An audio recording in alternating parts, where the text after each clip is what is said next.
Son nuestros nuevos socios estratégicos. El emir de Qatar ha llegado a nuestro país. Su primera parada ha sido visitar al rey Felipe VI. Se espera que durante su estancia en España se firmen acuerdos comerciales entre ambos países que han elevado sus relaciones políticas a nivel de asociación estratégica. Esto implica que habrá seguimiento regular de sus acuerdos comerciales, que pasan obviamente por los recursos naturales que puede ofrecer Qatar a España. Tengan en cuenta que este país es el segundo exportador de gas del mundo, solo superado por Estados Unidos. ¿Qué tal? Buenas tardes. Y hoy en Ceuta hemos podido observar otra vez cómo las relaciones entre países condicionan la vida de personas que no tienen problemas de convivencia. La alegría de cientos de personas que han podido cruzar de nuevo las fronteras terrestres entre Marruecos y España, cerradas por aquel país hace más de 2 años por culpa de la pandemia. La frontera con Ceuta mostraba la alegría de muchos que cruzaban al lado marroquí para poder reunirse con familiares y amigos a los que hace mucho que no ven. Una búsqueda de normalidad que aún no se parece en nada a la de hace 2 años.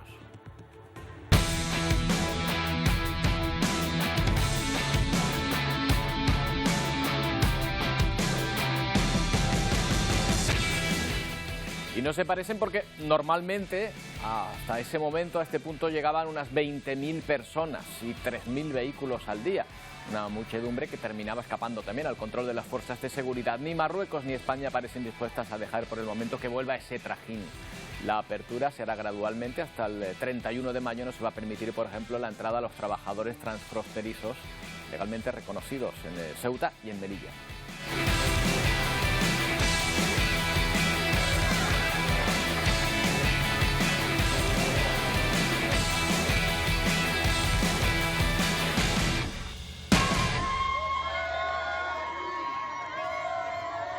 Bueno, hablaremos de geoestrategia. La OTAN da la bienvenida a Suecia y Finlandia, pero no toda la OTAN. Turquía mantiene su oposición y su veto a la entrada de los 2 nuevos miembros que se encuentran en un limbo peligroso, por mucho que la organización haya dicho que su paraguas defensivo les protege de Rusia, aunque no hayan firmado formalmente. Mientras el régimen de Putin mantiene sus amenazas de que habrá consecuencias, aunque aún sin concretar en qué consisten. Todos sospechan que no será nada bueno. Por lo menos encontramos una buena noticia hoy en Ucrania en cuanto a ese conflicto, el traslado de los soldados que resistían de la acería de Azovstal en Mariupol. Ahí ven algunos de los heridos condenados a una muerte segura si no se lograba un acuerdo de evacuación que finalmente ha llegado. Ucrania reconoce de esta manera la pérdida del último foco de resistencia de la ciudad, pero le salva la vida. Los soldados se van con ahora mismo el ejército ruso, pero serán intercambiados por soldados rusos capturados por el ejército ucraniano. En su país ya son considerados héroes. Bueno, y vamos a comenzar con un asunto que nos encontramos hoy precisamente en nuestro país. Se trata del accidente de tren que ha provocado la muerte de una persona. Vamos a ir hasta Cataluña con ese accidente ferroviario. El juzgado de guardia de Sant Boi de Llobregat ha abierto una investigación sobre el accidente. El objetivo es averiguar qué pudo pasar para provocar ese choque que ha dejado un muerto y más de 80 heridos. A las 6 de la tarde este tren salía de la estación de Sant Boi de Llobregat. A 300 metros de su parada, el tercer vagón de otro convoy de mercancías que se dirigía a Barcelona descarrilaba e impactaba con la cabina del tren de pasajeros. El maquinista del ferrocarril de pasajeros falleció por el impacto y 86 personas resultaron heridas de carácter leve.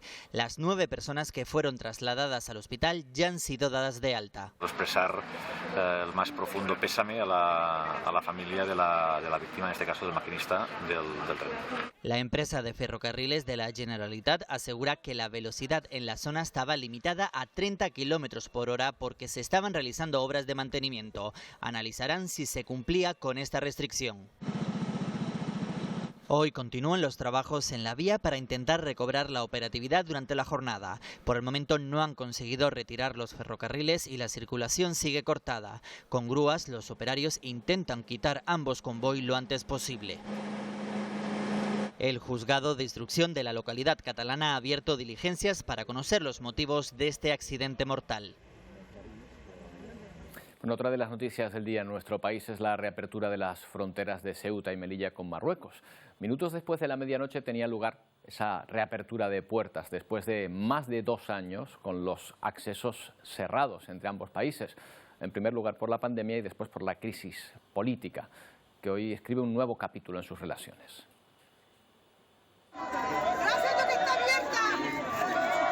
Es la imagen de la alegría contenida durante 2 años, largas colas y ambiente festivo en el paso fronterizo de Ceuta con Marruecos.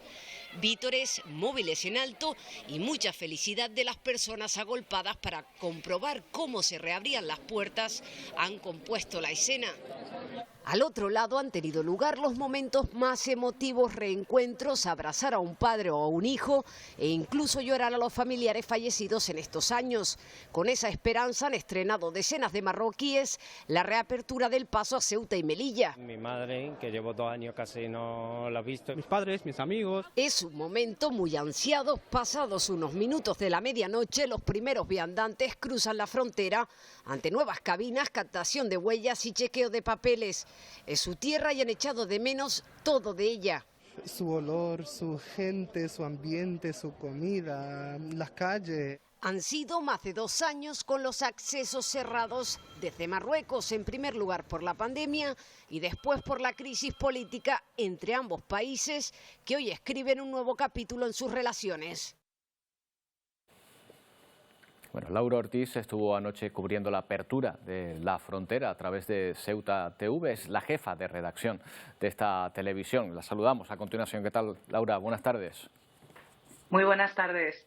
Bueno, para que desde aquí nos hagamos una idea de la importancia que tiene este paso, hay que pensar que hasta hace 2 años la cruzaban a diario, ¿cuántas? ¿20.000 personas podían estar cruzando a diario ese paso? Sí, en torno a 20.000, 30.000 personas que cruzaban a diario desde Marruecos hacia nuestra ciudad y miles de vehículos también. Y durante estos 2 años, bueno, la frontera ha estado completamente cerrada, no ha habido ningún tipo de movimiento en ella. Y el día de ayer, bueno, de hoy, porque era a las 00 del día 17, era algo que muchos pensaban que no iba a llegar, que no iba a volver a producirse. Sin embargo, bueno, ayer ya se reabría la frontera y lo habéis podido ver en esas imágenes, la alegría de muchas personas, sobre todo muchísimos curiosos, que era lo que más había ayer en la frontera del Tarajal. Curiosos, esperando a ver si esa frontera reabría. Las personas que cruzaron fueron menos. Esta mañana se nos hablaba de en torno a 1.200, 1.400 las personas que han ido cruzando en estas primeras horas. Claro, porque además la apertura va a ser gradual, ¿verdad? O sea, por ahora se permiten un determinado grupo de personas que puedan entrar y después se va abriendo, ¿no? Gradualmente. Sí, se supone que va a ser, bueno, se supone, ¿no? Así está siendo una apertura gradual y progresiva. En estas primeras horas, desde la jornada de hoy hasta el día 31, las personas que pueden cruzar la frontera son bueno, los españoles, las personas que sean ciudadanos de la zona Schengen y también los residentes legalmente en la zona Schengen. Esas son las personas que de momento pueden cruzar la frontera, que pueden entrar desde Marruecos hacia Ceuta, y habrá que esperar a las 00:00 del día 31 para que también puedan hacerlo los transfronterizos, y son muchos los que se encuentran esperando para poder hacerlo. Para recordaros simplemente, los transfronterizos son esas personas que tienen permiso para trabajar en Ceuta, pero que entran y salen en el mismo día. Entonces, esas personas hasta el día 31 no podrán regresar a nuestra ciudad. Muchos de ellos después de 2 años. Claro, oye, Laura, ¿qué ha supuesto estos más de 2 años de cierre de la frontera para una ciudad como Ceuta?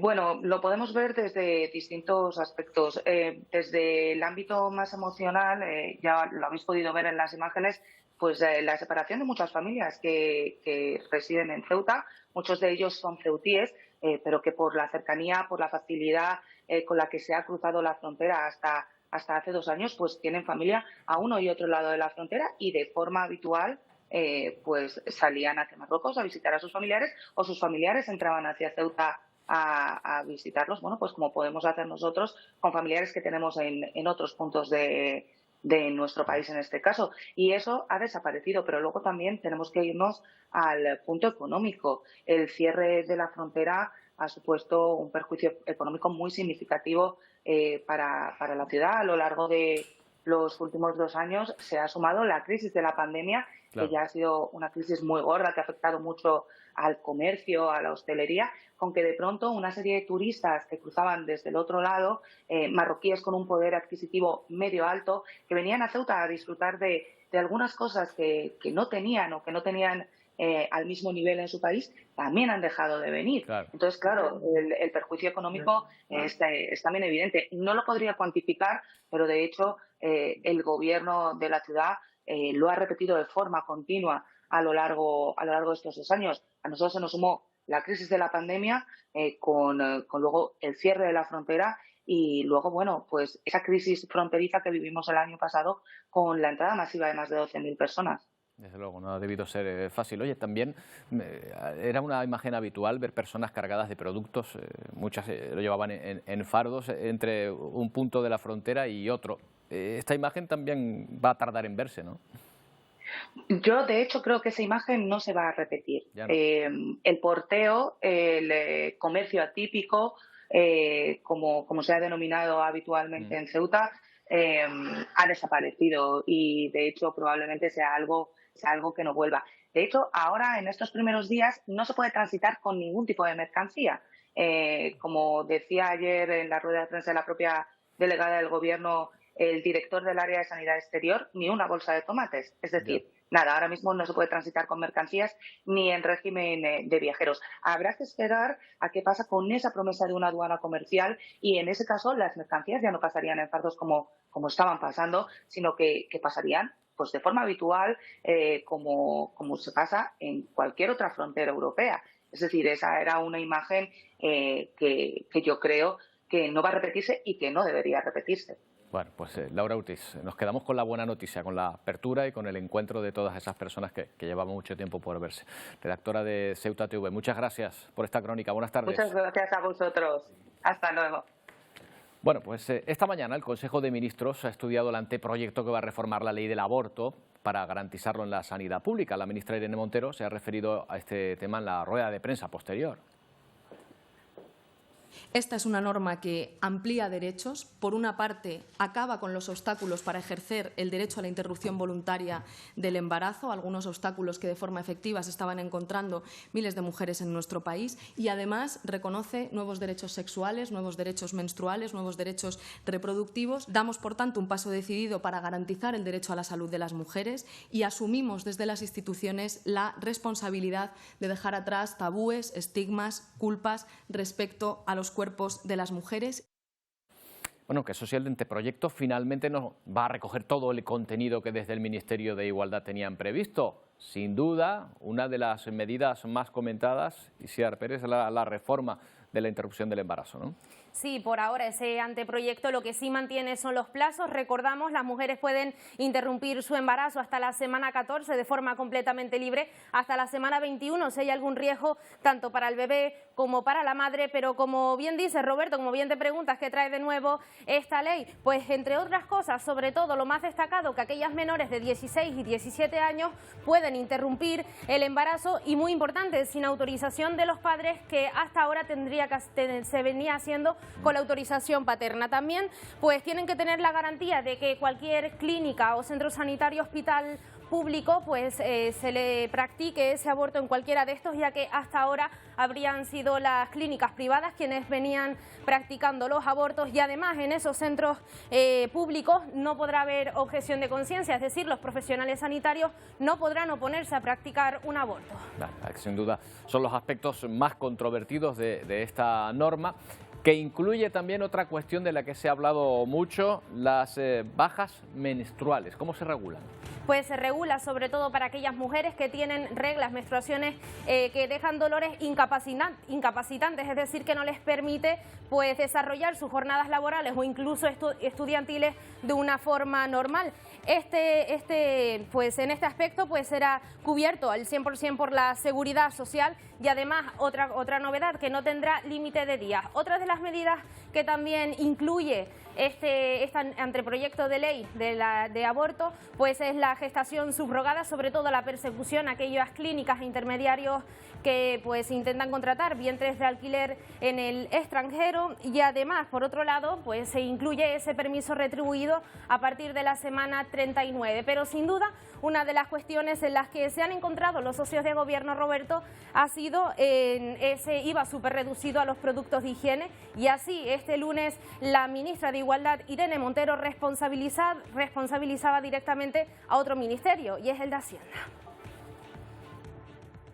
El Ministerio de Hacienda no han querido que vaya en esta ley. Yo creo que es urgente. Estamos hablando de 30 millones de euros de coste de esta medida. Con el sobrecoste de las obras de la M30 se hubiesen pagado 69 años de una reducción a IVA superreducido de los productos de higiene menstrual, y hay un 22% de mujeres que dicen no siempre puedo elegir los productos de higiene menstrual que necesito, no puedo pagarlos porque no tengo una economía que me lo permita. Bueno, ya ven que en ese texto legal se meten varios asuntos polémicos. Uno de ellos es el de la gestación subrogada, a la que el texto considera violencia reproductiva contra la mujer. A través de ese tipo de gestación, ya saben, una mujer renuncia a la filiación materna a favor de una pareja que normalmente le ha pagado para que tenga su bebé. Patricia Bellas, abogada especialista en Derecho Penal del Bufet Prolegue. Patricia, ¿qué tal? Buenas tardes. Hola, buenas tardes, Roberto. Bueno, vayamos con esta cuestión. Si estamos, según el texto, ante violencia reproductiva contra la mujer, ¿quiere esto decir que quienes acudan ahora a la gestación subrogada pueden ser perseguibles penalmente? Habrá que ver cómo se termina regulando, pero ahora mismo, para que se pueda perseguir penalmente a las personas que acudan a la gestación subrogada fuera de España, porque dentro de España la propia ley el artículo 10 en concreto de la Ley de Técnicas de Reproducción Asistida establece que se entenderán nulos aquellos contratos, ¿no?, por los que se establece la gestación subrogada. Por tanto, solo cabría perseguirles si acuden al extranjero para poder llevar a cabo la gestación subrogada. Pero, como digo, desde Bufet Prolegue entendemos que para que pueda existir esta persecución penal, desde luego habría que modificar el Código Penal, porque tal y como está redactado ahora no hay ningún delito que contemple como un delito el hecho de acudir al extranjero a mantener y a hacer una gestación subrogada. Claro, no sé qué cambia este texto, porque incluso había una sentencia del Supremo ya que, bueno, que recogía, como usted dice, la nulidad de este tipo de contratos, ¿no? Pero realmente, tal y como lo que ha salido, ¿no?, como anunciado, que habrá que ver realmente, porque todavía no lo han publicado, cuál es el texto definitivo, ¿no?, de este anteproyecto, y que se va a dar traslado al Congreso para pues realizar las enmiendas, ¿no?, que correspondan, o su aprobación definitiva. Lo que es claro es que a día de hoy no modifica nada lo que ya teníamos, porque lo que teníamos, como os digo, ya la propia ley de técnicas de reproducción humana asistida ya establecía que eran nulos estos contratos en España. Por tanto, en España desde hace ya años no se puede realizar la gestación subrogada, y solo se permitía acudir al extranjero, inscribiéndose esos niños como españoles siempre y cuando uno de los progenitores fuera español. Por tanto, ahora mismo solo quedaba ver si realmente, porque había un choque ahora con el Ministerio de Justicia sobre si se podría perseguir o no penalmente a las parejas que decidieran acudir al extranjero. Entonces, veremos si al final cómo acaba esta negociación entre el Ministerio de Justicia y el Ministerio de Igualdad, pero de momento no varía mucho la situación que tenemos, más allá de si modifican finalmente el Código Penal o no para poder perseguir a estas parejas que decidan acudir al extranjero. Porque, o sea, a pesar de este texto, las personas o las parejas que acuden, por ejemplo, a tener su gestación subrogada a Canadá, Ucrania, Estados Unidos, como hasta ahora, lo van a poder seguir haciendo. Claro, mientras no se modifique, o sea, ahora mismo este anteproyecto, que ahora se convertirá en un proyecto de ley, es eso, un proyecto de ley. Todavía no está aprobado como ley porque no ha pasado el trámite parlamentario oportuno. Por tanto, a día de hoy la situación que se mantiene es la misma que hay hasta ahora, y es que en España no se puede realizar, pero sí se puede acudir al extranjero, por ejemplo, pues eso, Estados Unidos, Canadá, a realizar la gestación subrogada y luego volver con el niño como un nacional español. Claro, que ya después la inscripción es otra cosa también, que a lo mejor ahí puede haber, es un acto administrativo en el que puede haber algún problema, aunque estén inscritos en otro país. De momento, ya en su día hubo una instrucción de la Dirección General de Registros y Notariados que establecía, y también hubo una sentencia del Tribunal de Derechos Humanos que establecía que, bueno, que dentro de los límites, ¿no?, que pueda establecer cada Estado, pero que siempre y cuando uno de los progenitores sea español y la gestación subrogada se haya llevado a cabo fuera del territorio español, porque aquí no está permitido, sí que se puede hacer la inscripción. Será más o menos fácil en función de cada país, pero bueno, en principio no habría problema para la inscripción. Bueno, pues por lo pronto no parece que haya cambiado demasiado la situación ante este asunto. Patricia, muchas gracias. Nada, a vosotros. Pero nos gustaría ver este asunto desde otra perspectiva, la de las organizaciones que respaldan este tipo de adopción a través de la gestación subrogada. Hay agencias en España que acompañan y asesoran todo el proceso, desde la reproducción a través de clínicas a las gestiones legales o incluso psicológicas en torno a este proceso. Ana Miramontes es abogada de familias que recurren a este proceso, responsable del Comité de Asuntos Jurídicos de la asociación Son Nuestros Hijos. ¿Qué tal? Buenas tardes. Buenas tardes. Bueno, lo primero, parece que la cosa no cambia mucho, pero la definición en el texto sí que puede, no sé si usted está de acuerdo, criminalizar a las parejas que se dedican o que recurren a este proceso al decir que es un proceso de violencia contra la mujer, de violencia reproductiva. ¿Se sienten así?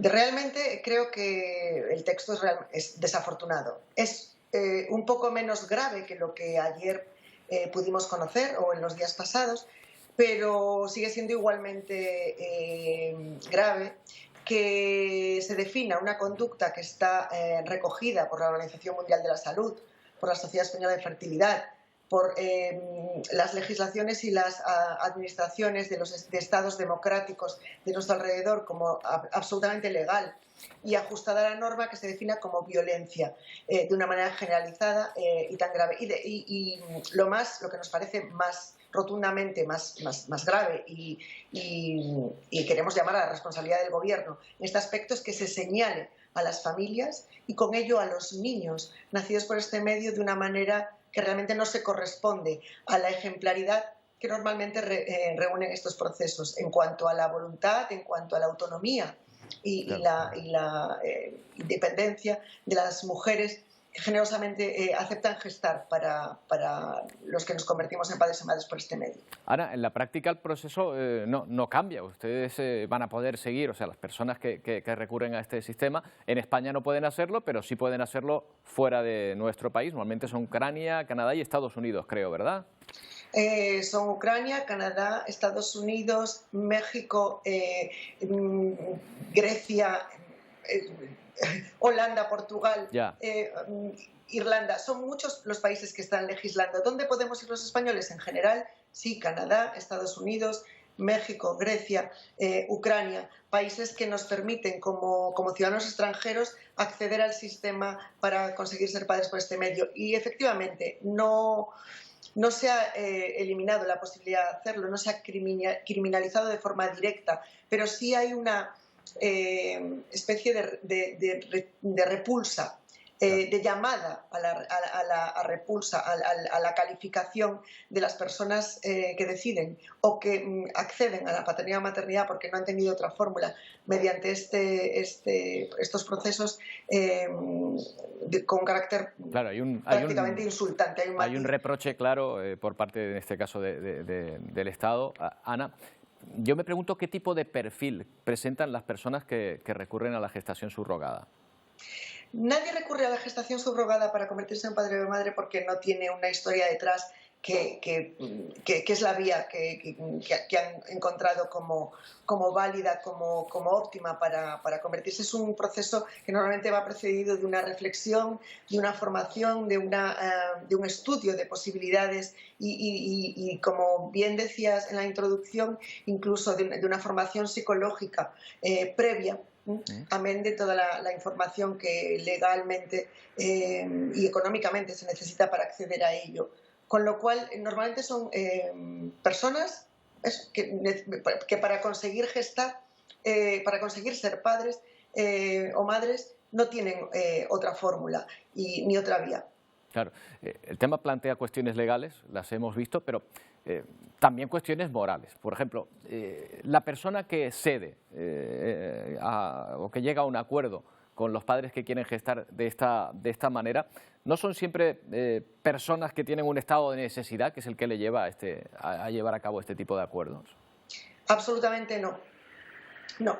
No es así. En los países que hay una regulación, que hay un control y que además hay un sistema y uno escoge al operador que mejor puede ayudarle a llevar adelante su proceso, las mujeres y las propias legislaciones definen que tiene que haber una autonomía incluso económica en la mujer que accede a ser gestante para un extranjero o para un nacional, depende del caso. Es decir, previamente ha de cumplir determinados requisitos, entre ellos ser madre ya previamente, tener un hijo al menos sano y vivo con ella y además tener eso, una independencia económica, una formación, pasan por controles y por asistencia y formación social y psicológica adicional a la propia idoneidad médica para poder acceder a una gestación. Es decir, y dentro de todo lo que conlleva un proceso de este tipo se engloban un montón de actividades previas conducentes a que realmente nos aseguremos de esa libertad informada y de esa protección absoluta de la mujer que va a participar, como digo, voluntariamente para ayudarnos a ser padres o madres. Y normalmente son ellas las que finalmente deciden a quién y con quién quieren compartir este camino. Bueno, pues Ana Miramontes, queremos conocer otra perspectiva, la de quienes recurren a este tipo de acuerdos para formar una familia, para ser padres. Muchas gracias por habernos atendido, Ana. Gracias a vosotros por escucharnos y por darnos voz. Bueno, pues el aborto está siendo en estos días objeto de debate, ya no solo en nuestro país. Imagínense en Estados Unidos, después de que ya se filtró la opinión a favor de despenalizarlo de la mayor parte de los jueces de la Corte Suprema. Pero nos preguntamos, ¿cómo y dónde nació este derecho en ese país? Catherine Rivera, de La Voz de América, nos lo cuenta. En Estados Unidos, el aborto es un derecho constitucional que quedó establecido en el año 1973 tras el reconocido caso Roe versus Wade. Esto de seguro es algo que ha escuchado mucho recientemente, pero ¿en qué consiste este antecedente judicial y cómo impactó los derechos reproductivos de la mujer? Bueno, primero debes saber que el proceso legal del que luego fuera el caso Roe versus Wade se inició en 1969, luego de que una mujer de nombre Norma McCurby, de 25 años, quien era soltera y estaba embarazada de su tercer hijo, desafió las prohibitivas leyes de aquel entonces en el estado de Texas. Usando el seudónimo Jane Roe, Norma se enfrentó al fiscal del distrito del condado de Dallas, Henry Wade, exigiendo libertad para decidir sobre su cuerpo. Norma perdió el caso, tuvo a su hija, pero apeló a la Corte Suprema de Estados Unidos y en 1973 los magistrados dictaminaron que los gobiernos carecían de poder para prohibir el aborto. ¿Qué pasaría entonces si se anula esta ley? Al tener Estados Unidos un sistema federal, cada estado podrá establecer sus propias leyes.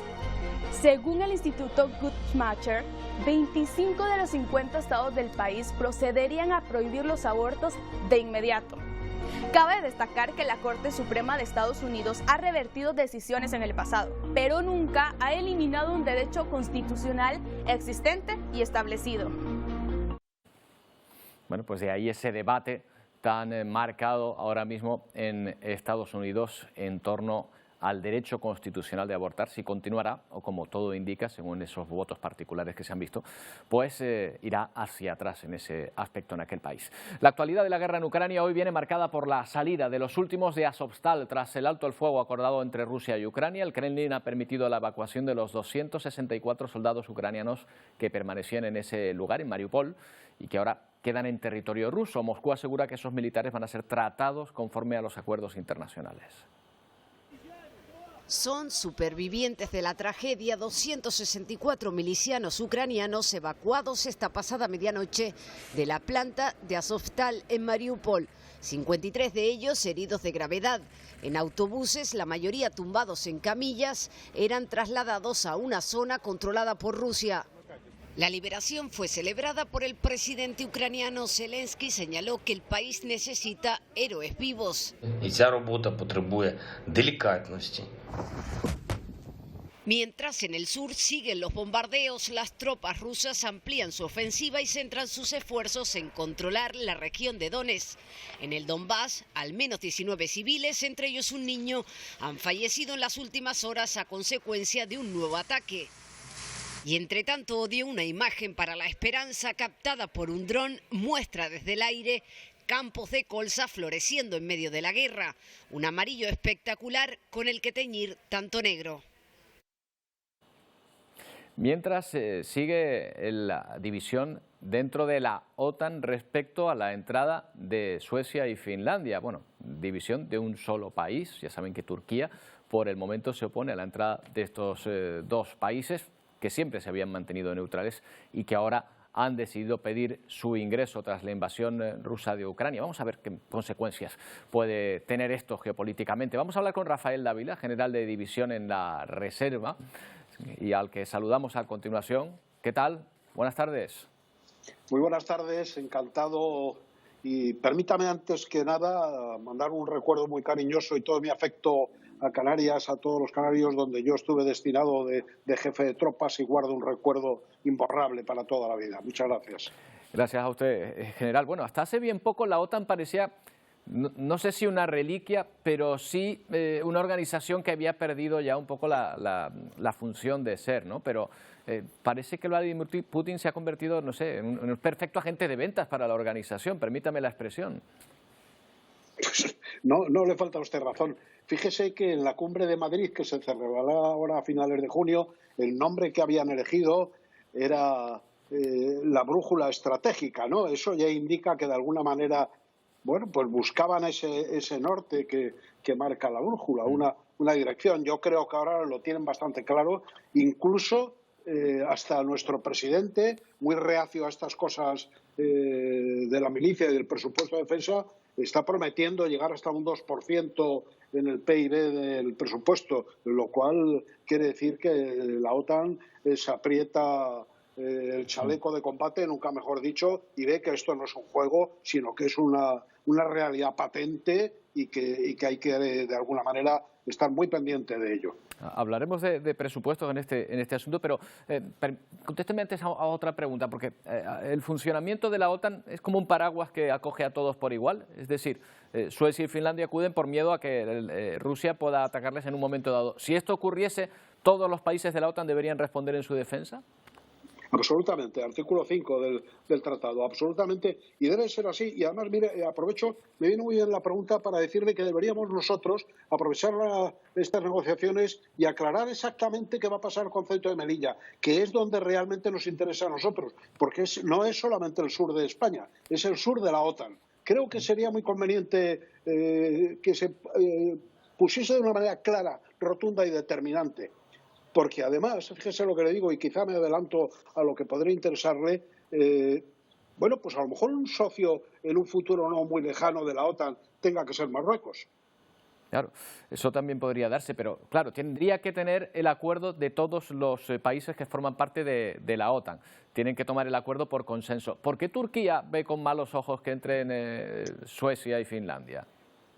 Bueno, ya sabe usted que esto es una cuestión política. La OTAN es una organización político-militar. Y es muy difícil olvidar las dos tendencias, la política y la militar. Es más, incluso en lo militar, lo político muchas veces resta la acción que debería de ser firme, contundente, rotunda y clara en el aspecto militar. Turquía, ya saben la tendencia suya, ya sabemos lo que ha pasado en la guerra en Siria. Y bueno, de todas maneras, en mi opinión muy particular, y no deja de ser una opinión como otra cualquiera, es que es lo que está diciendo del sí y no esta postura quizá tibia pueda parecer de Turquía en la entrada o no de Suecia o Finlandia, creo que es simplemente una postura en la que cederá y admitirá y tendrá que decir sí. Porque miren, si ampliamos, yo recomiendo a todo el mundo cuando se habla de estas cosas que mire un mapa. Y si ustedes ven el mapa y abren un poco el zoom, no se fijan solamente en Ucrania, verán que arriba hay algo fundamental para Rusia, que es el Báltico. Pero es que si miran un poco hacia abajo, verán otro mar importantísimo, que es el Mediterráneo. Por eso su afán de dominar por el norte el Báltico y por el sur dominar también el Azov y el Mar Negro para entrar y tener libre el Mediterráneo. Esos dos mares son como una gran tenaza sobre Europa. Es importantísima la entrada de Suecia y Finlandia y estratégicamente se daría un paso adelante verdaderamente importante. Hablaba usted hace un momento del gasto militar de nuestro país y de Europa en su conjunto. ¿Sin la tutela de Estados Unidos podrían los países europeos garantizar su defensa mínimamente? Vuelvo a decir que es una opinión muy particular mía, ¿eh? Rotundamente no. En estos momentos ni hay ejército europeo ni se le espera. Miren, es dificilísimo coordinar todo el sistema de mando y control. Hace poco, en un reciente libro que publicó el antiguo jefe del Estado Mayor de la Defensa, comentaba cómo simplemente la de meses que costó la negociación y poner en orden el sistema de mando y control para que un batallón, simplemente un batallón español, colaborase en unas maniobras en el conjunto de la OTAN. Es complicadísimo y ya le digo yo que si no es por los Estados Unidos de América, en estos momentos Europa, no voy a decir esté indefensa, pero bueno, necesitamos el apoyo de Estados Unidos en la OTAN, indudablemente. La OTAN en este sentido, digamos, es una fuerza de acción más rápida que la que pueda tener el ejército europeo, que hay un embrión por lo menos. Bueno, si habla de él, es que no hay ejército europeo, es que todo el conjunto de la OTAN, todo su sistema de mando y control es una integración y está basado en el ejército de los Estados Unidos. Europa sola es muy difícil, absolutamente imposible. Pensemos en la OTAN y pensemos que en la OTAN Estados Unidos es un miembro más, pero es el miembro principal. Creo que esto lo resume todo. Bueno, pues General Dávila, muchas gracias por su aportación. Encantados de saludarle. Un verdadero placer. Muchas gracias. Un saludo. Bueno, pues ya hemos hablado de cómo la OTAN tiene sus disensiones internas. Turquía es quien pone trabas, como estamos diciendo, para la entrada de Suecia en Finlandia. Erdogan, el presidente turco, en principio, se ha mostrado inflexible. Con esta rúbrica, Suecia acaba con 200 años de neutralidad. Es la solicitud formal para ingresar en la OTAN. El Parlamento de Finlandia también ha aprobado esa petición. Esas pretensiones encuentran un obstáculo a 2.400 kilómetros.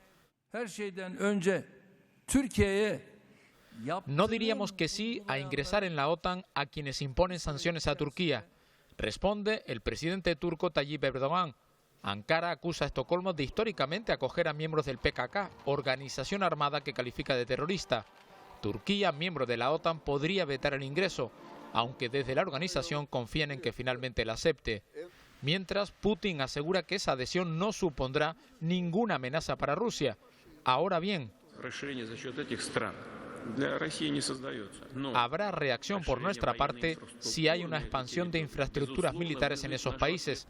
Se refiere a bases militares y misiles. Precisamente, Suecia pone como condición para entrar en la alianza que en su territorio no se despliegue armamento nuclear ni bases permanentes de tropas aliadas. La organización militar ha prometido el proceso de adhesión más corto de la historia. Bueno, en la Unión Europea también está resultando difícil llegar a acuerdos para el nuevo paquete de sanciones contra Rusia. Y la razón es un país, Hungría, que se opone.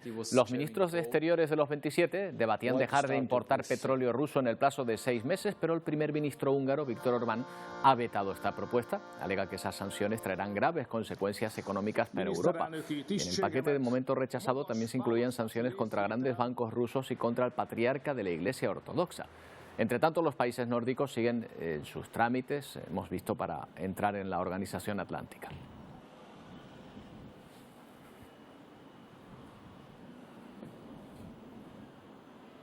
Por cierto, hablando de la OTAN, en su momento su antagonista era el Pacto de Varsovia, pero ahora tiene otro nombre, la Organización del Tratado de la Seguridad Colectiva, de la que forma parte Rusia. Bueno, y no está sola, porque están sobre todo lo que eran anteriormente las repúblicas soviéticas de Armenia, Turkmenistán, Bielorrusia Kazajistán y Tayikistán, que también entran dentro de esta organización. Aquí están viendo cómo aparecen coloreadas. Está fundada en el año 2002, aunque el pacto se firmó en el año 91 para que estos territorios se defendieran de forma mutua. Esto no solo permitió a Rusia instalar bases militares en estos países, sino también vetar que otros ejércitos extranjeros se instalaran allí. Pues bien, estos días la OTSC cumple 20 años y los líderes de estos países se han reunido en Moscú. En ese encuentro, Putin ha enfatizado que Rusia no tiene ningún problema para la candidatura de Finlandia y Suecia, pero insiste que reaccionará si esto llega a considerarse tal. Lo hemos visto antes, si se tratan de incluir bases en este punto.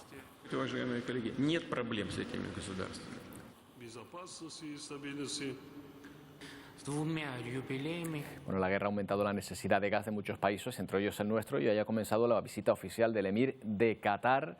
Esto es trascendental para nuestros intereses porque este es el segundo exportador mundial de gas natural del mundo y está invirtiendo para ser capaz de exportar aún más.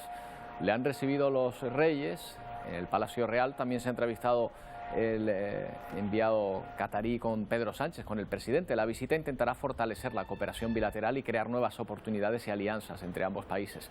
El emir, por ejemplo, va a asistir mañana al encuentro empresarial organizado por la COE.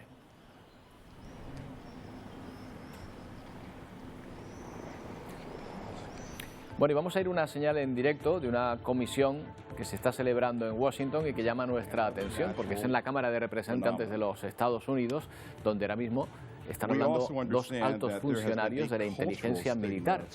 Y a que no adivinan de qué están hablando, de ovnis. Es la primera audiencia abierta en el Congreso sobre objetos voladores no identificados en más de medio siglo. Ya ven que se lo toman muy en serio en aquel país. Quién sabe si mañana habrá titulares. Una pausa y volvemos.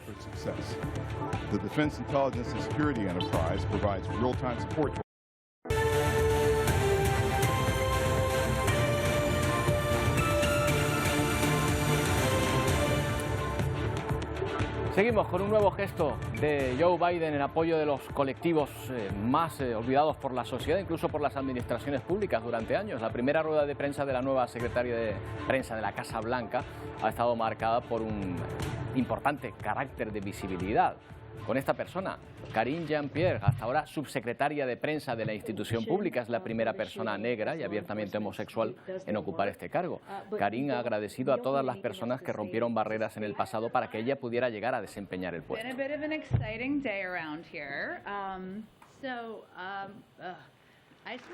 También cambios en el gobierno de Emmanuel Macron. El presidente electo ha elegido a Elisabeth Borne primera ministra. Es la segunda fémina que ocupa este puesto en los últimos 30 años. Borne era ministra de Trabajo en el anterior equipo de Macron. En su toma de posesión, Elisabeth ha mandado un mensaje a las niñas, les ha pedido que luchen por su sueño y lo persigan. La primera ministra también anunció que trabajará contra el cambio climático y aumentará el poder adquisitivo de los franceses.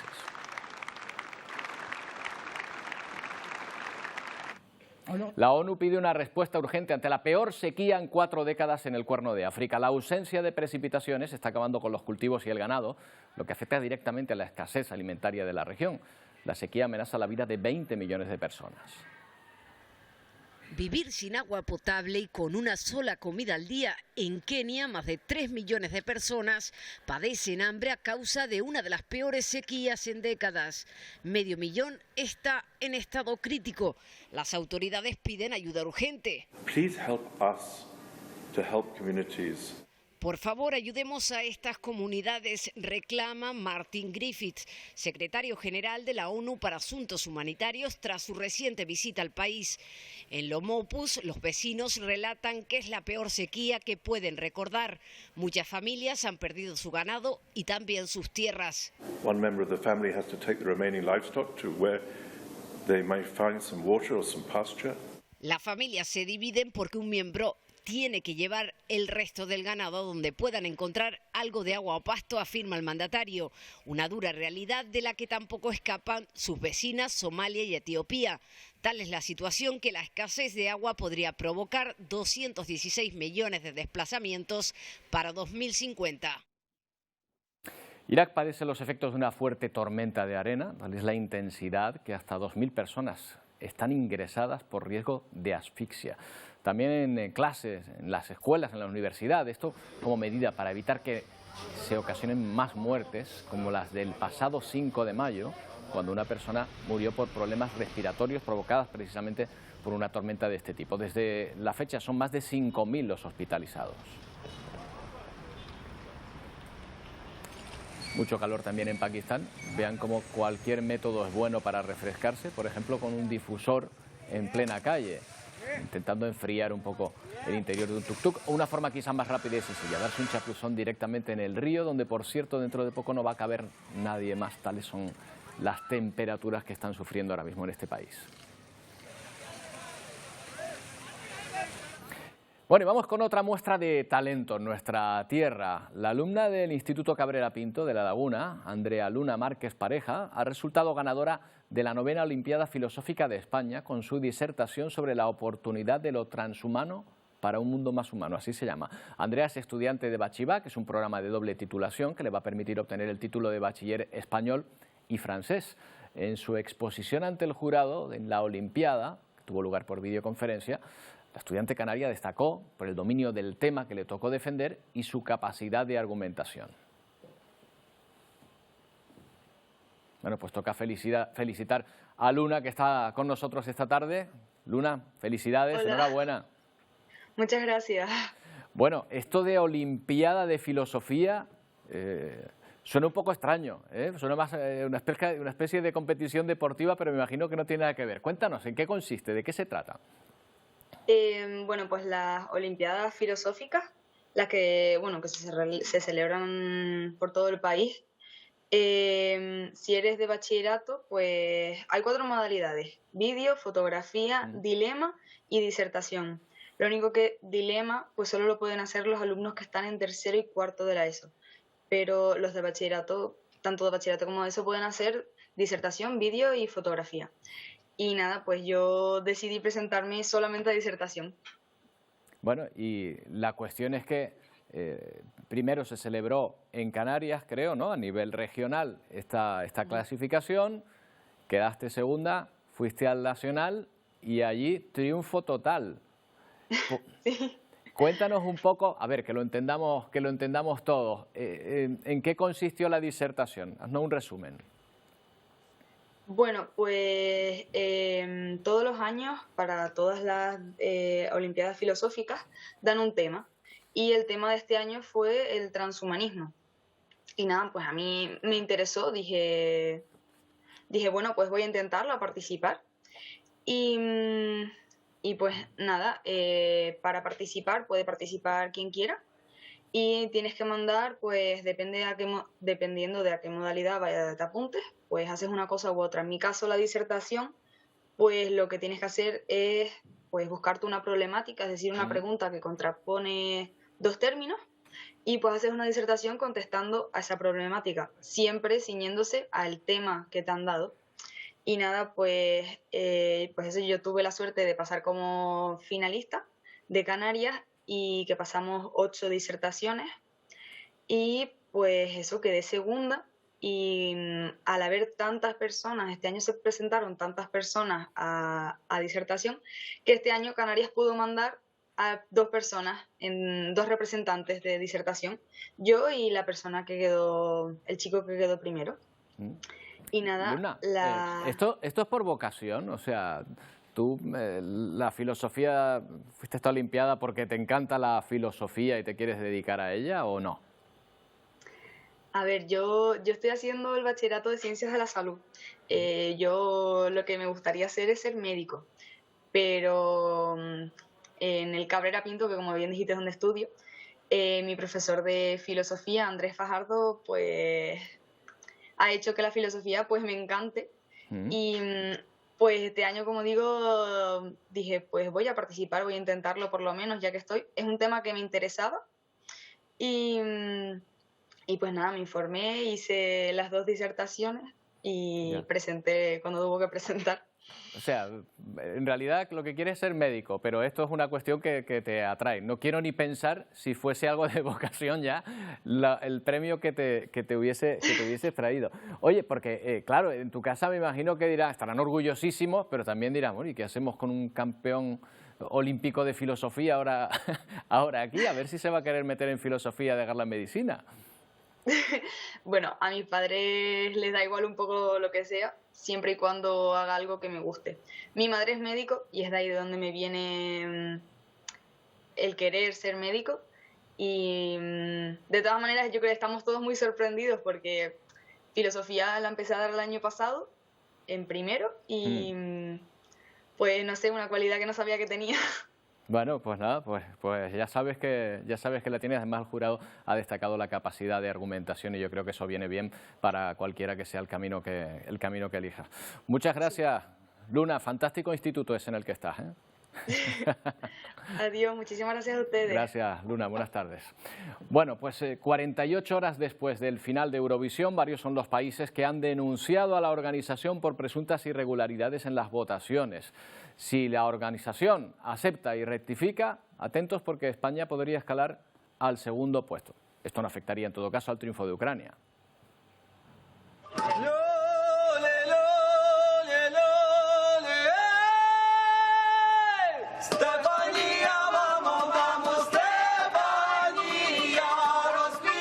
El triunfo de este grupo de Kalush es inapelable y además viéndolo interpretar, por ejemplo, su canción ante los guardias fronterizos en Polonia, pues es más inapelable todavía. Los soldados aprovecharon para sacarse fotos con los ganadores del festival, que posteriormente han viajado a su ciudad natal, donde han sido recibidos por amigos y familiares. El líder de la banda dijo que vendería el trofeo para recaudar dinero y ayudar a sus fuerzas armadas.